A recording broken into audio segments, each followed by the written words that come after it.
ሌሊትና ቀን በመቆም አጥንታቸው የተሰበረ በክረምትና በበጋ ቁር መልካቸው የጠቆረ በጌታ ስም ደም ተቀብቶ ሰማዕት የሆነ እንቁ ባህሪ የደሃ ድል የዓለም ፀሐይ የተመረጡ ብርሃን የተወደዱ የጠሩ የተፈተኑ ሽማግሌ አባታችን ተክለ ሃይማኖት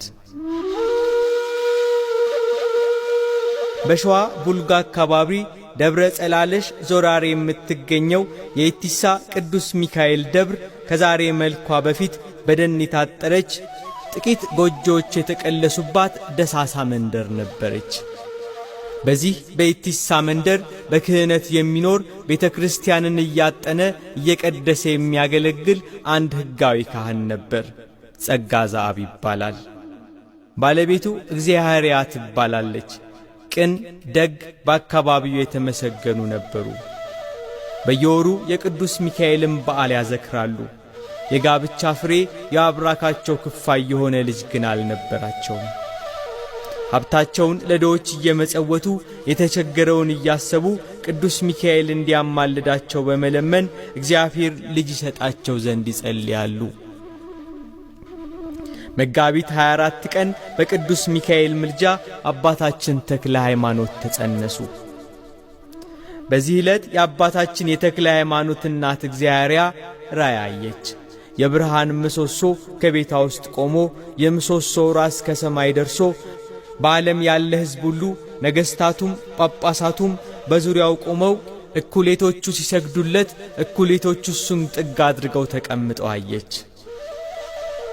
እግዚአብሔርያ ይህንን ራእይ ባየችበት ሌሊት ጸጋ ዘአብ ሌላ ራእይ አይቶ ነበር።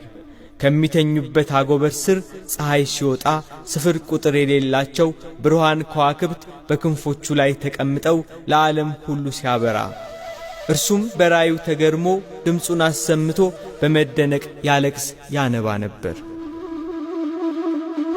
ሲነጋ ራእያቸውን ተነጋገሩ። በዚያ ወራት በእነርሱ ላይ ምን እንደሚሆን ግራ ገባቸው። ቅዱስ ሚካኤል ሌሊት በራእይ ተገልጾ ወንድ ልጅ እንደሚወልዱ እርሱም የተመረጠ በእግዚአብሔር ዘንድ ቅዱስ በእናታችን በቅድስት ድንግል ማርያም ዘንድ የተወደደ በቅዱሳን መላእክት ዘንድ የከበረ እንደሆነ አበሰራቸው። እግዚአብሔር ለእነርሱ ያደረገላቸውን እያደነቁ እግዚአብሔርያ ከዳሞት ያመጣችውን የጌጧን ልብስ ሸጠው ለድሆችና ለጦም አዳሮች መጸወቱ። በእምነታቸው ጸንተው በቅዱስ ሚካኤል በዓል ቀን ዝክሩን እያዘከሩ ኖሩ። ከ9 ወር በኋላ ታኅሳስ 24 ቀን በ1197 ዓመተ ምህረት አባታችን ተክለ ሃይማኖት ተወለዱ።